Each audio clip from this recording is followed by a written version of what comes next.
Hello everybody and welcome back. As always, I'm Mateo311 and this is your channel for everything VR related. So today we are finally checking out this bad boy right here, the new super high-end VR headset for Play for Dream.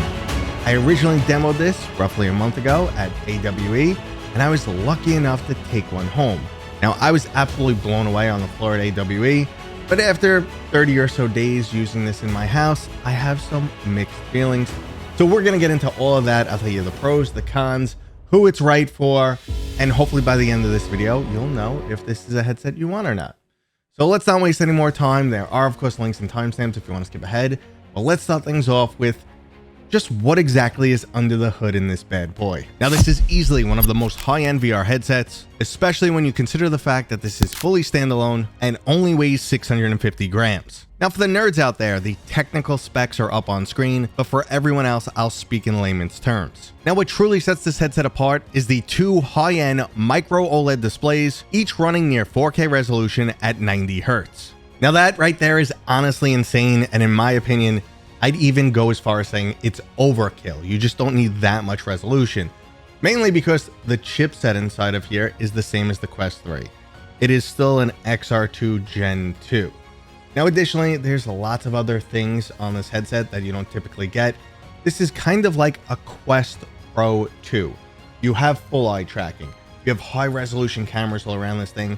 There's downward facing cameras that could even be used to track your face. They're not doing that now, but they could be. That's something they talked about.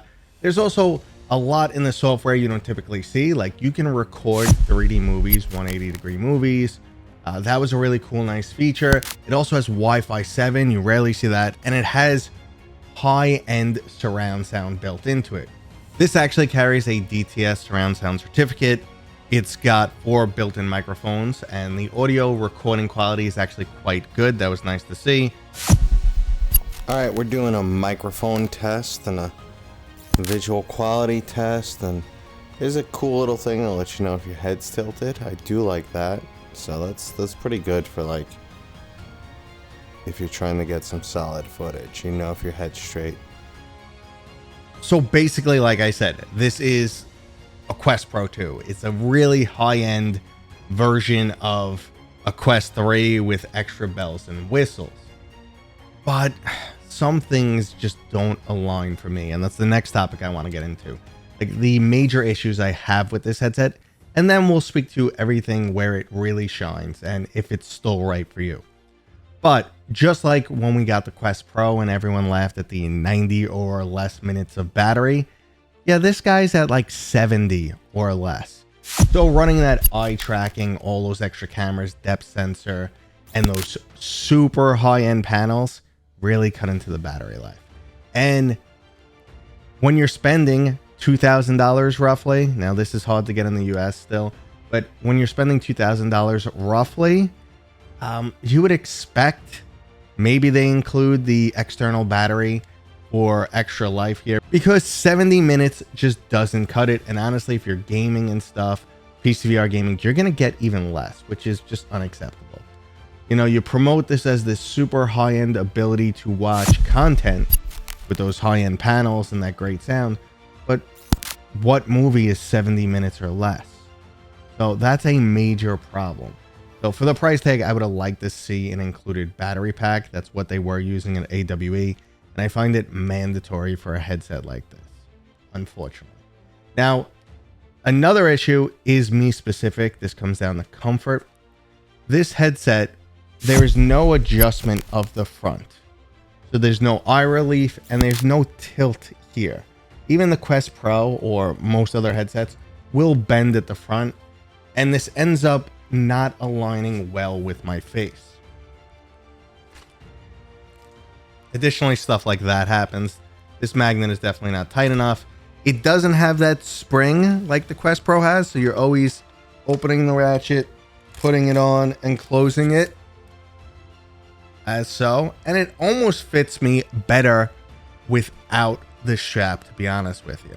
It just ends up being on a weird angle on my face, leaving a gap down here. Now, it's not a matter of light bleed. That's the problem. It just feels like it really needs to be tilted closer to my face. Now, some people will have that issue, some people won't. Also, with a pad like this, I feel like I'm so far away from the lens, it's really cutting down the field of view, which I believe is 103 degrees, but field of view is always different based on how the headset is worn. So I would have loved to have eye relief to make it move forward and backwards, and some tilt in the front, and even that spring mechanism from the Quest Pro. Those are things that kind of drove me nuts about this, and it's something you're wearing, so comfort is very important. Now, I have a whole bunch of different facial inserts and adapters that they gave me, and this was the best feeling one, but it's still not ideal, and this magnet is just a little bit too weak. This always slides off too easily for me. I mean, it's just like when I'm putting it on, it constantly just slides off. A little frustrating, and it's one of those things where I would let it go. It wouldn't be a big deal, but when you spend this much on a headset, you expect everything to be perfect. Now, continuing with some of those headaches, a major one is actually the software. Now, I did like many elements of it. It had components and features that I just wouldn't find anywhere else, like recording in 3D. However, it was just behind, not super intuitive. It was struggle to find certain features, and the keyboard didn't respond the way I expected. It's also generally designed for the Chinese audience right now. There is an English keyboard, but it's not perfect. Little headaches like that. But the bigger issue is game support. Now, this is not a typical mobile VR OS like everyone's developing on Quest. This is something different. It's more like Pico. So you need developers to buy into a more niche platform in an already niche industry. And it's really just not going to happen. There were some games on there that I was familiar with that I did jump back into. But since you still only have the XR2 Gen 2, it doesn't matter how nice that super high-end panel is. It can only run it at pretty low resolution. So the panel goes to waste. But what about when you jump to PCVR? And this is actually what they showcased at AWE, which I was really impressed. I was playing Behemoth there. I immediately noticed how good the audio quality was and just how good wireless PCVR can actually be. Now, playing at home though, I noticed I had to do a good amount of work to dial it in. I do have a Wi-Fi 7 router. I am under ideal circumstances, but it took a lot of work to dial in virtual desktop to get it to the best quality it could be. Unfortunately though, out of the box, using virtual desktop, not changing a setting, and going between the Quest 3 and a Play for Dream, it was better on the Quest 3. And I know that's pretty insane to say. Now, after some time of dialing in settings, yes, you could definitely get the Play for Dream looking and sounding a lot better, depending on your personal hardware. I'm running a 5090, so we get to push things. Virtual Desktop recently got a God mode. It's above Monster or Monster mode. Like, you can really push the settings to the absolute extreme, and I have all the hardware to handle it. But that frustrating level of having to sit there and tweak when out of the box, it was just way better experience on the Quest 3, was pretty insane for me. I don't want to spend $2,000 to tweak, but I know for some people, all they care about is getting the best experience, and you can probably get it here, but by the time I get it all set up, my battery was dead. So yeah, you're gonna need an external battery also. But the main question that I'm sure many of you guys are wondering, is this now the end-all, be-all, best PCVR headset with wireless capabilities that you should pick up if you have an extreme 1%ers machine? And as much as I want to say yes, it is hard for me to say that.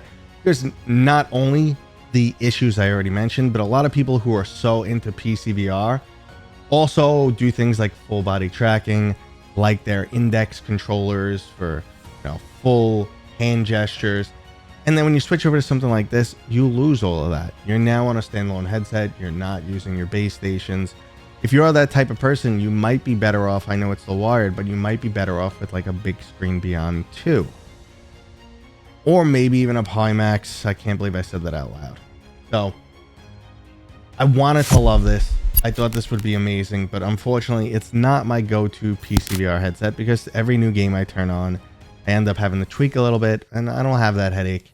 with my Quest. Sure, I could get better graphics out of this, absolutely, but my Quest is set to 120 hertz. I want my games to look good but run better. That's more significant to me. I think my games already look good enough, but that's subjective. That might be what you're looking for. You just want the eye candy, and in that respect, this thing can deliver. Now, I'm sure you guys are curious about mixed reality, and when I was on the floor at AWE, I was absolutely blown away by the mixed reality, but bringing it home, and I would say this doesn't look better than the Quest, even though it has high-end cameras around it. I don't believe it looks better than the Quest software-wise. It still has that graininess. It still has, you know, like some of the edges bleed into one another when you put your hand close. Those normal issues still remain, but it honestly doesn't look better than the Quest. And this is where I think this headset, the future will be determined. I spoke to them about their OS, and they were actively updating their OS and making big changes. But going forward, they are looking like they want to use Android XR. And I'm actually trying to get them talking to Meta to put the Horizon OS on this headset, which I know sounds like blasphemy, but sounds absolutely crazy. But if you had this headset and you could play all the Quest exclusives, get an external battery, use all the software that comes with Quest. I like to use Steam Link. That's an option on the Horizon OS rather than virtual desktop. You would have all that software, and you would basically have the headset that people want, Quest Pro 2. You could go in, you could do your face tracking, you could do your eye tracking, you could have all those bells and whistles, you could have your hand tracking from the Horizon OS, and game support, and you wouldn't have the OS oddities that I'm seeing. So I think that would be ideal. I'm curious to see what Android XR brings to the table. I would love for them to get Horizon OS on this. I mean, playing Batman with those panels, I know it's not going to look much better because it's still got the stupid XR2, but it would be nice. It would be a nice experience for sure.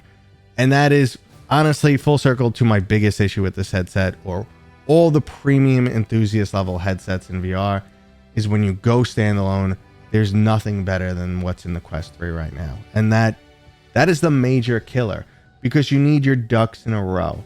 It's like when you build a PC, you don't go in RTX 5090 with, 8 gigs of RAM and an old school CPU. You bottleneck yourself. And it's kind of like what this build does. It bottlenecks itself, and it doesn't give you what it really should deliver.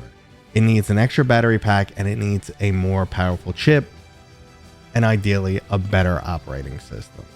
So while I love a lot of the features in this, I cannot get past just the ergonomics, how it doesn't really fit in my head right, and the fact that it's running inferior OS with the same chip that everyone else has. It sucks. I was so impressed. I was blown away at AWE, but a month with it, the seams have shown for me, and it's just hard to recommend. With that said, though, if this is the type of headset that you just want the best PCVR wireless experience, yeah, just be prepared to tweak some settings in virtual desktop, which you may or may not be willing to do. If you're willing to do that, this is ideal. This is a great experience. And of course, you need lots of money to burn, because this is not a cheap headset, guys. In $2,000 for the headset, extra battery pack, there you go. Adds up really fast. You could get, 5 Quests for that price? Quest 3S? 6 of them? Yeah, it gets pretty nutty.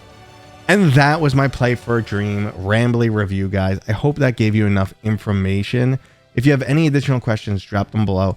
Now, I'm still going to be messing around with this in more mixed reality settings, and also checking out some of their new OS updates that are coming. So this isn't the end for the Play for Dream. Things can still change over time, but right now it's just middle of the road for me. Okay, guys, any more questions, let me know down below. If you enjoyed this, thumbs up. Sorry I rambled so much, and I will see you guys on next time.